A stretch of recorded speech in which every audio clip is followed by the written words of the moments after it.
राधे राधे। एकादशी व्रत की उत्पत्ति कथा, अर्थात एकादशी व्रत की उत्पत्ति की कथा। जो शास्त्र की विधि है उसका पालन शास्त्राज्ञा समझकर करना चाहिए। कुछ लोग कहते हैं एकादशी व्रत करने से पेट ठीक रहता है, पाचन शक्ति नहीं बिगड़ती, इसलिए पक्ष में एक दिन उपवास करना उत्तम है। किंतु यह कथन भौतिकवादियों का है। उपवास से पाचन क्रिया का ठीक होना यह उपवास का मुख्य फल नहीं है, आनुषंगिक गौण फल है। मुख्य फल तो भगवान की भक्ति का होना है, पापों का नाश है। आयुर्वेद शास्त्र में गद, ज्वर, अघ, रज, पाप ये सब रोग के पर्यायवाची शब्द हैं। पूर्व जन्म में किए हुए पाप ही इस जन्म में व्याधि रूप होकर बाधा पहुंचाते हैं।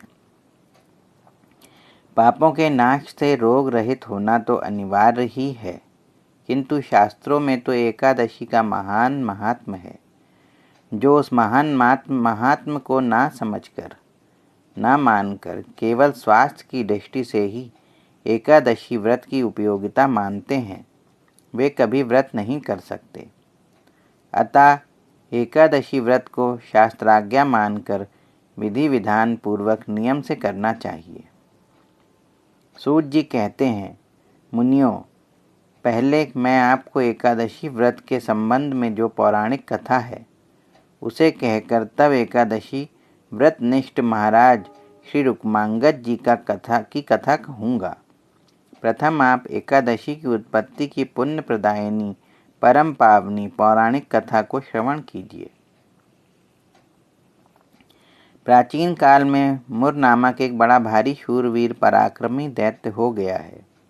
उसने अपने बल पराक्रम से स्वर्ग को जीतकर देवताओं को वहां से निकाल दिया, इंद्रासन पर किसी अन्य असुर को बैठा दिया। आप इंद्र से भी ऊंचा बनकर तीनों लोक का शासन करने लगा।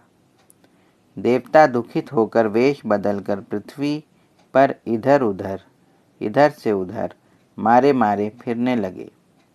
उन्हें ना यज्ञों में भाग मिलता था और ना कोई स्वर्ग में जाने ही देता था। जैसे तैसे छिप छिपाकर पृथ्वी पर अपने दिन काटने लगे। एक बार वे सब मिलकर भूत भावन भगवान भूतनाथ भवानीपति की शरण में गए। दंडवत प्रणाम करने के अनंतर उन्होंने उदास मन से भगवान शिव शंकर के समीप अपना दुख रोया। सब कुछ सुनने के अनंतर भगवान पशुपति ने कहा, देखो, यह पालन और दुष्ट नाशक संबंधी कार्य भगवान श्री हरि विष्णु के अधीन है। तुम सब उन्हीं के समीप जाओ, वे जो उचित समझेंगे वही करेंगे। यह उनके विभाग का कार्य है। देवता यह सुनकर भगवान शिव को प्रणाम करके क्षीर सागर की ओर चले। वहां जाकर उन्होंने भगवान को शेष शैया पर सुख से शयन करते हुए देखा। भगवान अपने कमल नयनों को मूंधे हुए थे। देवताओं ने गदगद कंठ से भगवान की स्तुति की। उनकी स्तुति सुनकर भगवान ने अपने नयनों को कुछ कुछ खोला और पूछा, देवताओं, तुम लोगों पर क्या क्लेश पड़ा है? देवताओं ने दीर्घ निश्वास छोड़ते हुए कहा, महाराज, हम अपने दुख के संबंध में क्या कहें। मुर नामक दुष्ट दैत्य ने हमें स्वर्ग से मार भगाया है। इंद्रासन पर तथा समस्त लोकपालों की पुरियों पर उसने स्वयं अपना अधिकार कर लिया है। यह सुनकर भगवान बोले, देवताओं, तुम चिंता मत करो, मैं उस दुष्ट को अवश्य मरवा डालूंगा। तुम आगे आगे चलो, मुझे उसका स्थान बताओ। सूत जी कहते हैं, मुनियों, भगवान का आश्वासन पाकर देवता गर्जना करते हुए उस चंद्रावतीपुरी में पहुँचे जहाँ वह मुर दैत्य रहता था। देवताओं ने उसे युद्ध के लिए ललकारा। देवताओं की ललकार सुनकर वह विश्व विजयी असुर अस्त्र शस्त्रों से सुसज्जित होकर देवताओं से लड़ने आया। देवताओं ने भी डटकर युद्ध किया, किंतु उसने अपने अस्त्रों से सभी को मार भगाया। तब तो भगवान विष्णु ने कहा, अरे दुष्ट, ठहर जा, आप मुझसे युद्ध कर। यह सुनकर वह मायावी दैत्य भगवान से लड़ने आया।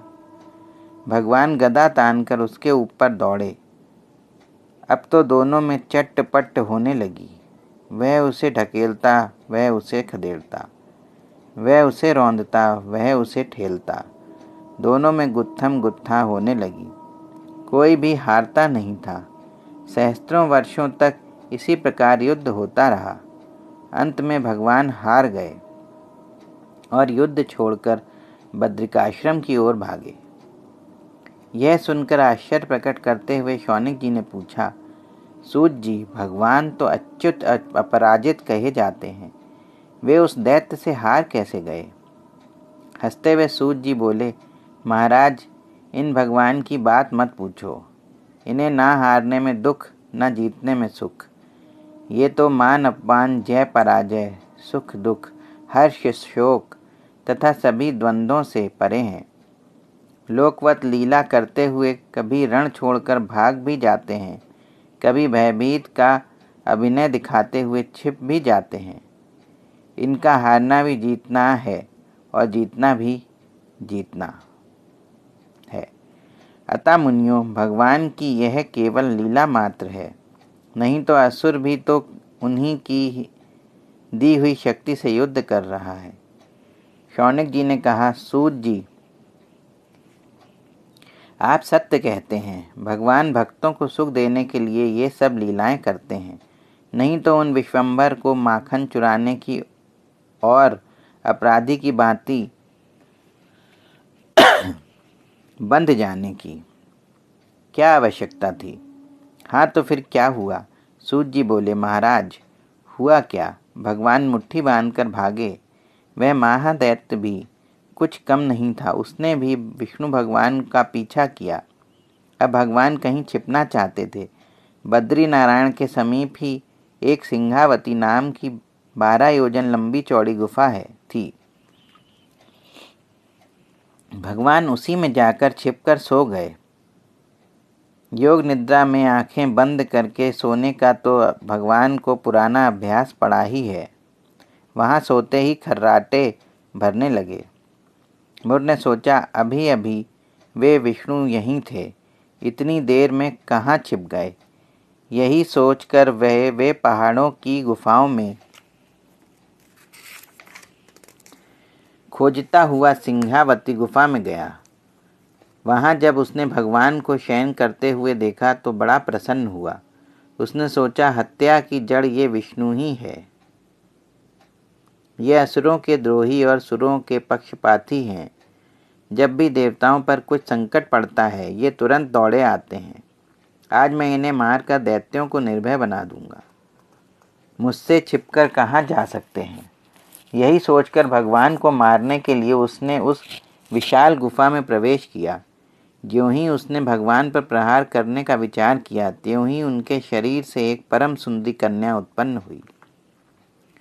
उसका तेज अपरिमेय था। वह समस्त अस्त्र शस्त्रों से सुसज्जित थी। उसने अपनी वाणी विनिंदित मधुर किंतु दृढ़ता से भरी वाणी में कहा, असुर राज, तुम क्या करना चाहते हो? मुर ने कहा, मैं अपने शत्रु इस माधव को मारूंगा। कन्या ने कहा, हे दानवेंद्र, तुम वीर हो।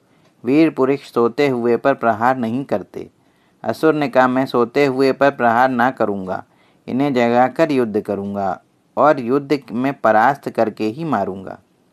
कन्या ने कहा, ये जब तक तनिक विश्राम कर लें तब तक तुम मुझसे ही 2-2 हाथ कर लो। अभिमान और उपेक्षा के साथ मुर ने कहा, अरे तेरे कमल के पंखुड़ियों के समान लाल लाल कोमल हाथ हैं, तू अबला होकर मुझसे क्या युद्ध करेगी? कन्या ने कहा, यह बात तो युद्ध में ही विदित होगी कि मैं अबला हूँ या सबला। सावधान, भगवान को स्पर्श भी तुम मत करना, नहीं अभी तेरे सिर के 100 टुकड़े कर दूंगी। मुझे अबला समझकर मेरा अपमान मत करना। आज मैं तेरे सभी अभिमान को चकनाचूर कर दूंगी। अब तो असुर को क्रोध आ गया। बातों ही बातों में तनातनी हो गई। युद्ध छिड़ गया। कन्या ने उस असुर को युद्ध में मार डाला। यह युद्ध विद्या में अत्यंत ही निपुण थीं। वे मुझसे अधिक काल तक युद्ध न करना पड़ा। केवल हुंकार मात्र से ही भस्म होकर वहां गिर पड़ा। इतने ही में भगवान की आंखें खुलीं। उन्होंने सामने ही मुर नामक दैत्य को मरा हुआ पृथ्वी पर पड़ा देखा। उसे मृतक देखकर और सन्मुख अस्त्र शस्त्रों से सुसज्जित कन्या को देखकर भगवान अनजान की भांति पूछने लगे, अरे, जिस शत्रु के भय से मैं भागकर यहाँ आकर छिपा था, इसे यहाँ सहसा किसने मार डाला? यह सुनकर हाथ जोड़े हुए कन्या बोली, प्रभो, मेरी उत्पत्ति आपके ही अंश से हुई। आपकी ही कृपा से प्रसाद से मैंने इस महादैत्य का वध किया है। यह सुनकर भगवान बड़े प्रसन्न हुए और बोले, देवी, मैं तुम्हारे इस कार्य से बड़ा ही प्रसन्न हूँ। तुम मुझसे जो भी चाहो इच्छित वर मांग लो। तुम जो भी वर मांगोगी वह मैं तुम्हें आज दूंगा।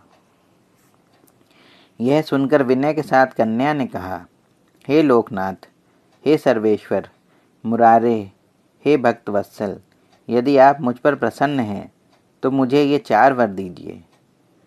एक तो यह कि मैं सभी तीर्थों से श्रेष्ठ मानी जाऊं। दूसरा यह कि मुझ में समस्त पाप ताप और विघ्नों का विनाश करने की सामर्थ्य हो। तीसरा यह कि मैं सभी प्रकार की सिद्धियों को देने में समर्थ हूँ। चौथा यह कि मैं आपके नाम से प्रसिद्ध हूँ। जो मेरे दिन को आप में भक्ति रखते हुए श्रद्धा सहित जागरण पूर्वक उपवास करें, उन्हें सभी सिद्धियां प्राप्त हों। जो निराहार उपवास ना रह सकें और एक समय भोजन या रात्रि में ही कुछ फलाहार आदि करें, तो उन्हें भी आप धर्म, अर्थ, काम तथा मोक्ष प्रदान करें। सूत जी कहते हैं, मुनियों, वह देवी और कोई नहीं थीं, साक्षात एकादशी देवी ही थीं। भगवान उसके इन वरों से बड़े प्रसन्न हुए और बोले, हे शोभने, ऐसा ही होगा। आज से तुम संसार में हरिवासर कहलाओगी।